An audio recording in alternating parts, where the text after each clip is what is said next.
What is up, Hot Wheels racing fans? You're watching the NASCAR Nitro Series on the HSL Diecast Racing channel. And today we're wrapping up the stock series at Nazareth Speedway, filmed at the location as legally close you can get to the track as you possibly can. There's a section of public road. It's a dead-end road that leads to what used to be gate number 4 at the track. I decided to film it there because you can see the track from where I'm standing. And since it's filmed in public and I had limited time to do this, the field is set by points. The championship for the stocks has already been decided. William from Uncle Elvis Racing is your champion. He currently has a 204-point lead over the number 80 Monte Carlo of Skeeter Davis for Po' Boy Racing. Hence, they are starting in positions 1 and 2. They've clinched the first and second spots in the point standings.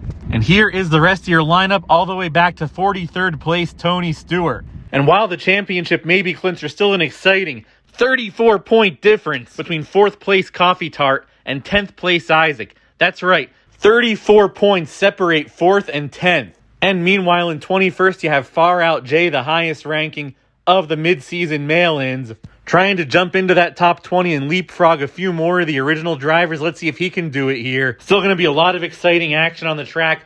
5 laps at Nazareth Speedway. Here is the location.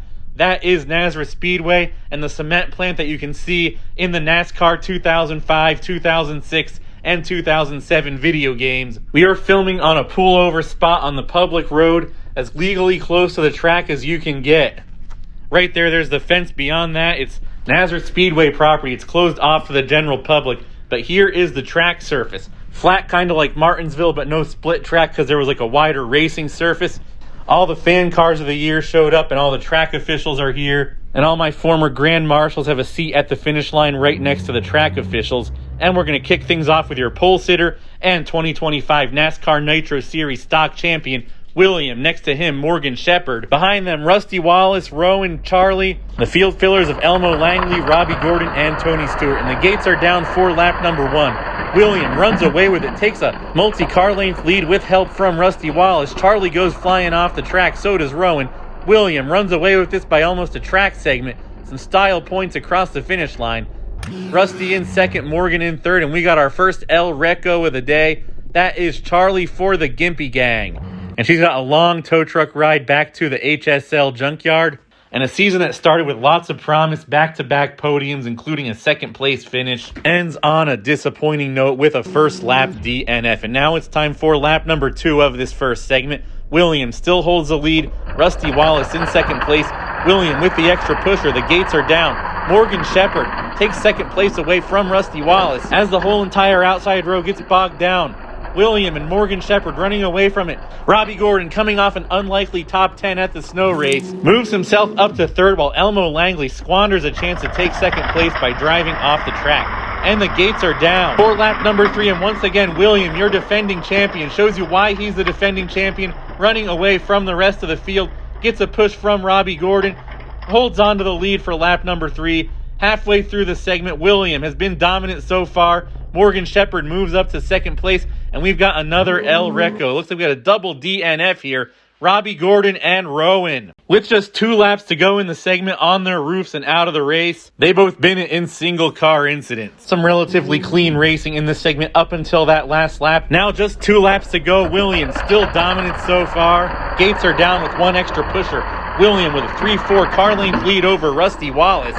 Rusty and Morgan Shepherd far away from the field fillers for second and third. William drives off the track and flips over onto his roof, hitches his wheel into some of the gravel, and ends up upside down, just a lap and a half away from the main event. Already clinched the championship, so it doesn't really matter that he's going to the junkyard. But he won't be in the main event to celebrate his championship victory.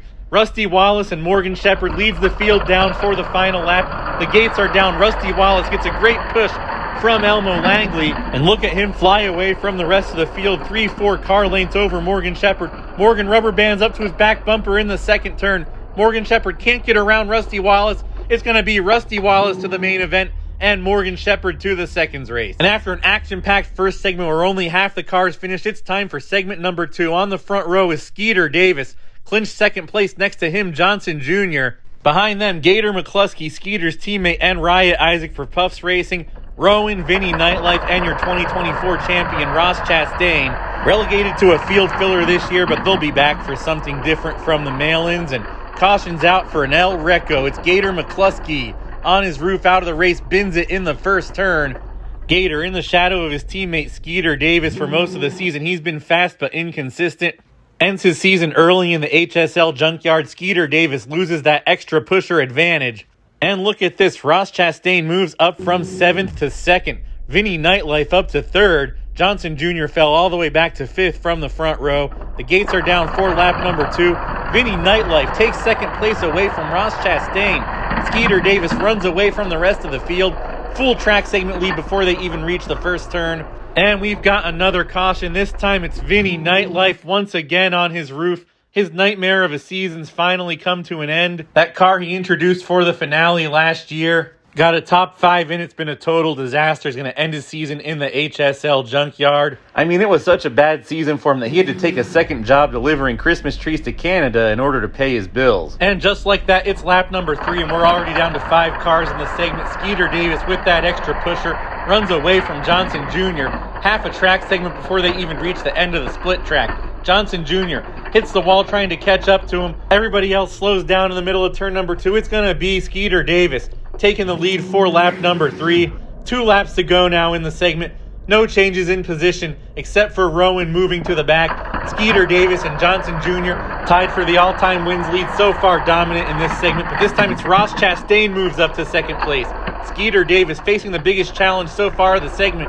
Ross Chastain tries to tag his back quarter panel. Skeeter Davis bounces off of it, speeds away, takes the lead for lap number 4. And it's going to be Skeeter Davis and last year's champion Ross Chastain on the front row for the final lap. The gates are down. Rowan and Skeeter Davis with that extra pusher gets a bump from Riot Isaac. They're flying away from the other 3 cars. Rowan tries to make a move underneath, but Skeeter Davis is much too fast. Skeeter Davis with a 3-car length lead over Rowan takes a checkered flag, moves on to the main event once more. But Skeeter Davis may not have won the championship this year, but he is not done adding to his resume just yet. And now it's time for segment number 3. On the front row, we have Baby Richie for Puffs Racing. Next to him, Tristan Racewelski, proprietor of the Ramp Racing channel. Behind them, your Talladega winner, Crazy Ruby, and your Coca-Cola 600 winner, Far Out Jay. Nessa Force and last week's surprise upset field filler to win was Paul Menard. He's in that segment too. Rounding it out is Front Row Joe. Heading towards the bottom of the track, Tristan Racewelski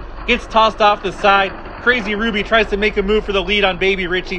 Baby Richie holds on to the lead. It looks like Tristan recovered at the last second. Yes, that is Tristan right there on his wheels. He'll be starting lap number 2 in 7th place. Baby Richie holds on to the lead. Crazy Ruby, though, up to 2nd place. Nessa Force moves up to 3rd, trying to salvage something out of her season. And the gates are down. Front Row Joe left behind on the back row. And look at this, Nessa Force now challenging for 2nd place. Survives the first turn. A violent reverse side draft on Crazy Ruby, but Baby Richie throws a block to maintain the lead for lap number 2. And now it's time for lap 3. Little revenge by Crazy Ruby after the finish line, and it looks like Far Out Jay's day is done. Let's take a look at that once more. Happened so fast that lap. And yes, he bins it driving straight on the front stretch before they even hit the first turn. Can't recover in the turn, and it's a self-inflicted DNF for Far Out Jay, who was hoping to get into the top 20 in points and pass a couple more of the OG drivers. Still runs away with mid-season entry of the year due to Charlie's DNF as well. I'm sure he would have liked to pick up a couple more spots in the points nevertheless. And now it's time for lap number 4. And look at this, Nessa Force with a push from Tristan. Takes a 4-car length lead before they even get to the turns. But look at this, she flew too close to the sun, binned it just like Far Out Jay on the front stretch. Gets hit by multiple cars, tries to flip over and recover, but can't. Gets pushed into the infield by Baby Richie. And look at this, 2 cars. Paul Menard and Front Row Joe too slow out of the start gate. Comes back up before they get to the bottom of the gate. Nessa Force to the HSL junkyard, and Crazy Ruby takes the lead for the final lap of this segment. And another disaster for Nessa Force in the second half of her season. Looked like she was trying to break the curse there, but could not get it done there. And Crazy Ruby now leads the field. Baby Richie and Tristan Racewelski down. And Baby Richie, Tristan Racewelski fighting for position behind Crazy Ruby. That is exactly what she likes to see. Tristan tries to get her loose, breaks away from Baby Richie. Crazy Ruby fishtails in the turns but recovers to win the segment. Tristan to the seconds race. And look at that, Paul Menard, your surprise winner on the ice last week. loses all of his momentum in turn number 2 and tumbles onto his roof. That is a DNF for Paul Menard. Still clinches Field Filler of the Year with his win last week. And speaking of award winners, this segment is full of them. On the front row, you have Isaac and Coffee Tart, who tied for the most popular driver for the stocks, as well as your comeback driver of the year, Texas Terry, whose chassis got shattered into smithereens, missed 2 races for repairs, but has not missed one since then. And the gates are down. It's Lord Shank and Coffee Tart pulling away from the rest of the field.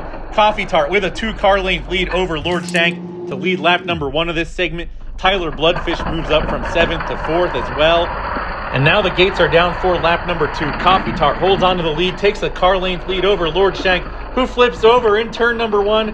Binzik gets passed by the rest of the field. Russ gets pushed off the track as Coffee Tart dominates to lead lap number 2. Nobody else even finishes the lap. Lord Shank's season came with great highs and great lows. A win at Indy, a top 10 last week, but this time it's going to end on the HSL tow truck after just 2 laps. He finished somewhere between 17th and 19th in points when it's all said and done. Tyler Bloodfish moves up to 2nd place.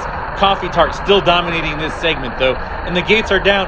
Tyler Bloodfish in the flea market field filler takes the lead from Coffee Tart on the outside, takes the lead by speed. Coffee Tart trying an aggressive move to take the lead back, bins it in turn number 2, cautions out for an El Reco. This is not what Coffee Tart wanted. Coming into this race, 4th place in points, but only 34 points away from falling down to 10th place at the start of this race. That's clearly not the result Coffee Tart wanted. Looked so great the first half of this segment. And now it's going to be Tyler Bloodfish that leads the field down. Isaac in 2nd place, Dale Jarrett and Texas Terry in 3rd and 4th. Every single car left in this segment is blue. It might be a little hard to keep up with because all 5 of these cars are blue. And Tyler Bloodfish running away from Isaac in 2nd place. And it's going to be Tyler Bloodfish leading lap number 4. Looked dominant so far, just 1 lap away from what will be his first career main event, unless something happens here. Isaac, your Pocono winner, in 2nd place, holds on to 2nd. And the gates are down. The extra push from Texas Terry vaults Tyler into an insurmountable lead. Look at this, a track segment before they even hit the fat track. Tyler Bloodfish 1 turn away, and he bins it. Tyler Bloodfish bins it on the final lap, what would have been his first trip to the main event. Instead, it's going to be yet another trip to the HSL junkyard. And it's a different field filler, Dale Jarrett, to the main event. And now it's time for segment number 5. On the pole for this segment is Richie, your Le Mans winner. Next to him, Jimbo Rockford. Behind them, Pantone and Alicia Lunatic, Emerson from the Gimpy Gang, and the field fillers of Christian Fittipaldi and Darrell Waltrip. And now the gates are down for segment number 5 with that extra pusher. Richie takes the lead, followed by Pantone. Emerson up to 3rd.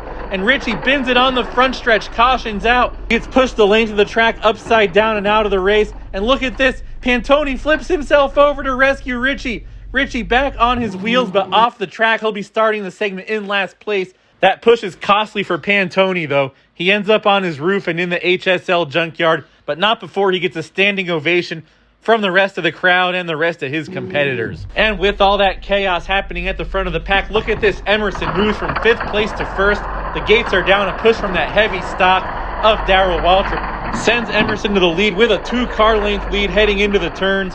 Jimbo Rockford on his back bumper trying to make something happen. Emerson throws a block on the bottom of the track. Emerson leads lap number 2. No position changes for lap number 3. Emerson continues to lead the field down. Jimbo Rockford holds on to 2nd place, but this time he's not going to clear Jimbo Rockford so easily.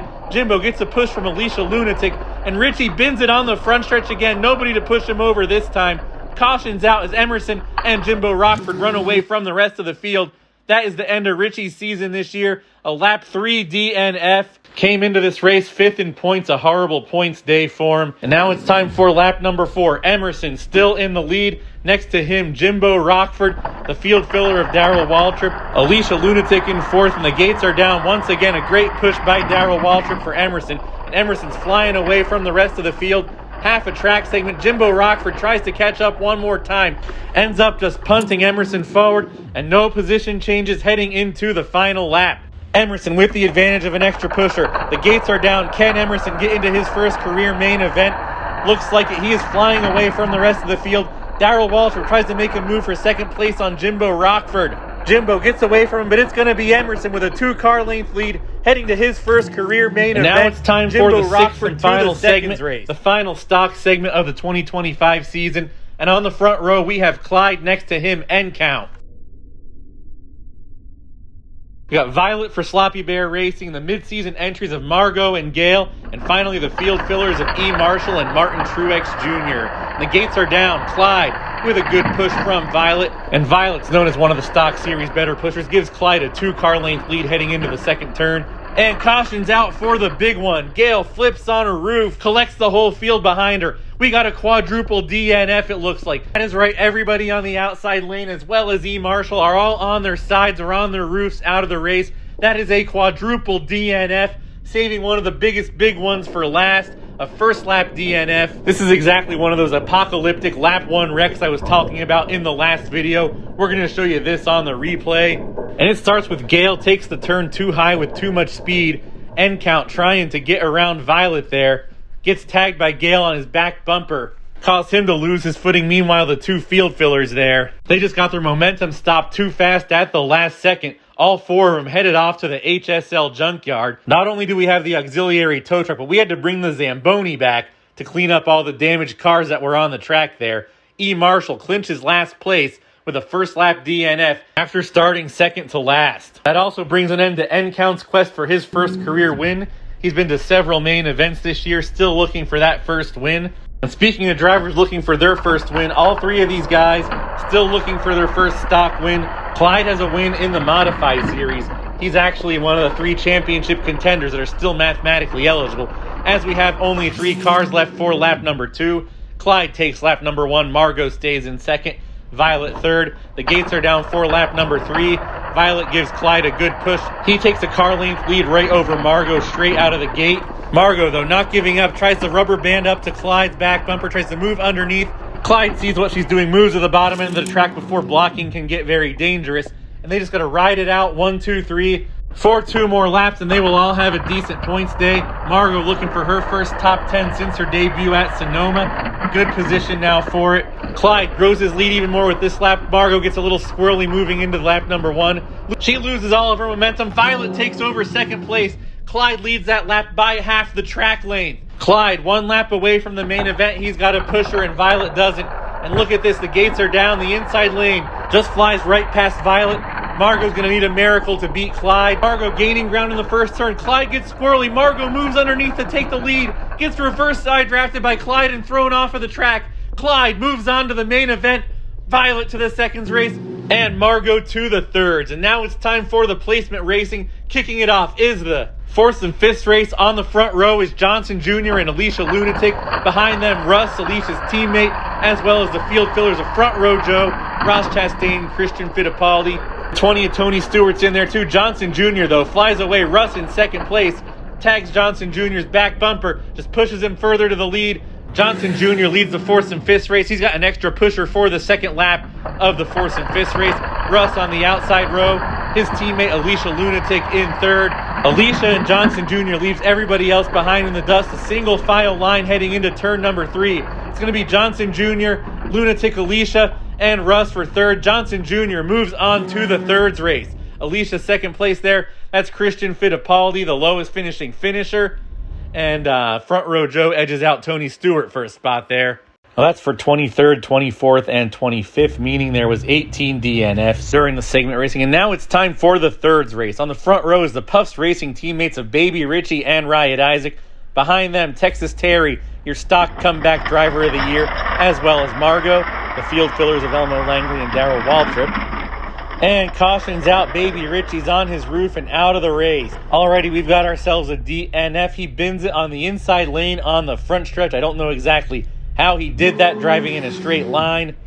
But that moves Texas Terry up to second place, and he's got full-time drivers pushing him, while Riot Isaac only has field fillers pushing him, even though Darrell Waltrip's car is pretty heavy. The gates are down, and look at this.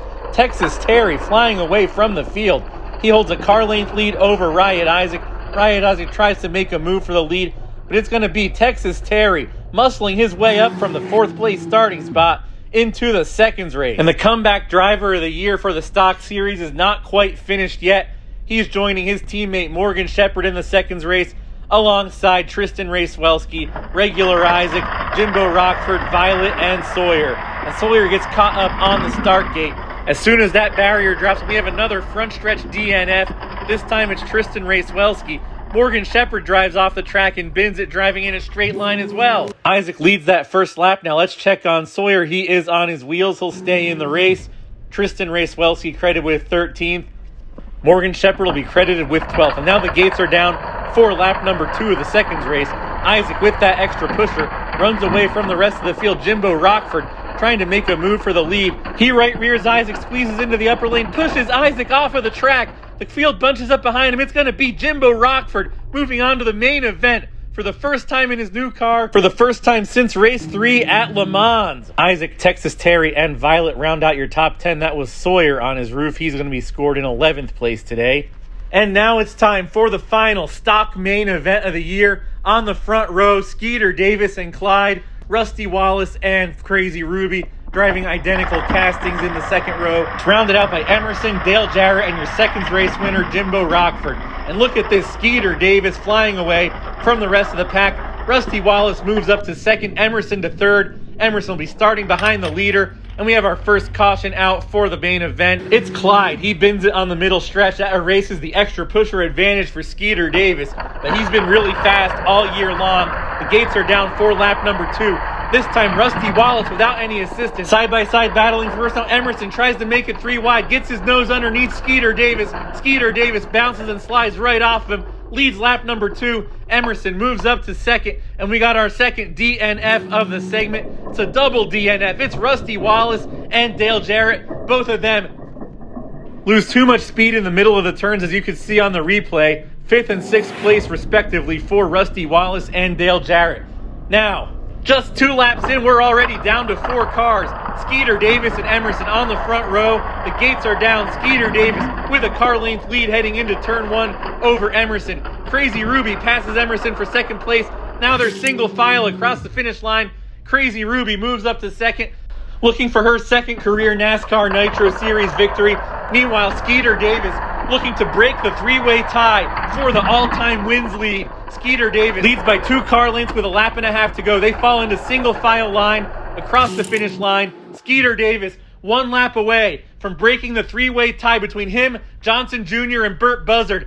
It'll be his 4th career NASCAR Nitro Series win if he can pull it off for 1 more lap. The gates are down, and they spread out already in a single file line before they even leave the split track. This is just one Skeeter Davis wants to see. It's a battle for second place. Jimbo Rockford gets tossed off the track. It's going to be Skeeter Davis. Holds off a hard-charging Crazy Ruby and takes the final stock checkered flag. Here's your podium. Skeeter Davis in first, Crazy Ruby in second. Congratulations to Emerson on your first career podium. Skeeter Davis, what an incredible season. Second in the points, gets a mods win. 4 wins in the NASCAR Nitro Series, including that mods win. Breaks the 3-way tie for the all-time wins record. Mark D with the other 2 cars on the podium. Him and Po' Boy both have a car mathematically eligible for the Modified Championship. They're first and second in the Modified points right now. It's going to be a great race. Once again, congratulations to Skeeter Davis. 4 wins in 1 season. One of the most fun cars to watch all year. What a great race and what a great season it was.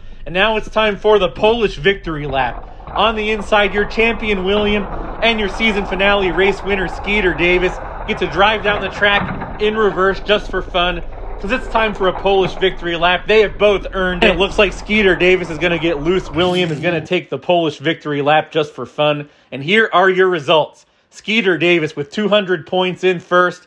Crazy Ruby and Emerson make up your podium. Jimbo Rockford, Rusty Wallace, Dale Jarrett, and Clyde the rest of your main event. Isaac, Texas Terry, and Violet round out your top 10. Congratulations to all those guys. Texas Terry, his 3rd top 10 of the year. His 2nd after his chassis exploded at Martinsville. Congratulations for winning Comeback Driver of the Year alongside Baby Richie in the mods. And speaking of Baby Richie, he gets 19th place today in the thirds race. Sawyer, Morgan Shepherd, and Tristan make up your seconds. Riot, Isaac, and Johnson Jr. round out your top 15. Lunatic Alicia rounds out your top 20. And here's the rest of your finishers. 25 finishers altogether. Christian Fittipaldi, the lowest finishing finisher. Paul Menard, the highest finishing El Reco. Tyler Bloodfish almost had a trip to the main event in the bag. binned it on the last lap. Bad points days for N-Count, Coffee Tart, and Richie. They were contending for top 10 points positions. Let's see how it all shakes out here. William, your champion, officially takes it by 80 points over Skeeter Davis. Baby Richie solidly in third place. Clyde comes out fourth with his 7th place finish. Morgan Shepherd moves up to 5th. Congratulations, Mark Racel. Isaac with his top 10 moves up to 6th. Tristan 7th. Johnson Jr. 8th. Coffee Tart and Richie down to 9th and 10th from 4th and 5th because of their early DNFs. Jimbo Rockford stays in 11th place. That top 5 does not get him quite there. Rusty Wallace 12th. Crazy Ruby N-Count all the way down to 14th. Gator McCluskey rounds out your top 15. Several track positions ahead of 16th place Violet. Lord Shank, Riot, Isaac, Pantone, and Texas Terry. Terry moves up into the top 20. Far Out J remains your highest finishing mid-season entry. And here are the last of the full-time drivers and the best of the field fillers. Paul Menard, 35th in points, is, I believe, the 4th-ranked field filler in points, but he did get a win, which is basically considered to be impossible before the start of the season. So he wins field filler of the year by default. And here are your drivers 44th on down. Jimmy Johnson barely missed the cut in 44th place all the way to 64th. The drivers that were able to make it to the snow race qualifying. And here is your remaining flea market cars from 65th to 93rd place, Haley Deegan. Now, there won't be so many field fillers next year. I'm going to round it to 48 if I get less than 48 mail-in entries. And if I get more than that, it'll be 64 or the next multiple of 8 after that. Or I should say I won't be adding any field fillers if I get that many cars. And if you want to sign up on RedlineDerby.com, the NASCAR Nitro Modified Series 2026 season. It is up on RedlineDerby.com right now. The Daytona 500 qualifying is scheduled for March 28th. I'll have a link in the description to RedlineDerby.com where you can sign up. I'll also have a link to my Instagram. You can sign up by messaging me on there as well.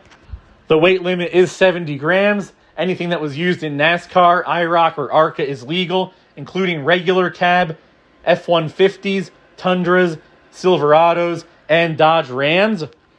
1994 or newer. That's the styles of trucks that were used in NASCAR. And to mail your cars to the NASCAR Nitro Series, send them to HSL Diecast, P.O. Box 7, Wind Gap, Pennsylvania, zip code 18091. Hit that like button, leave a comment, and if you haven't done so already, subscribe. We'll see you out there on the track.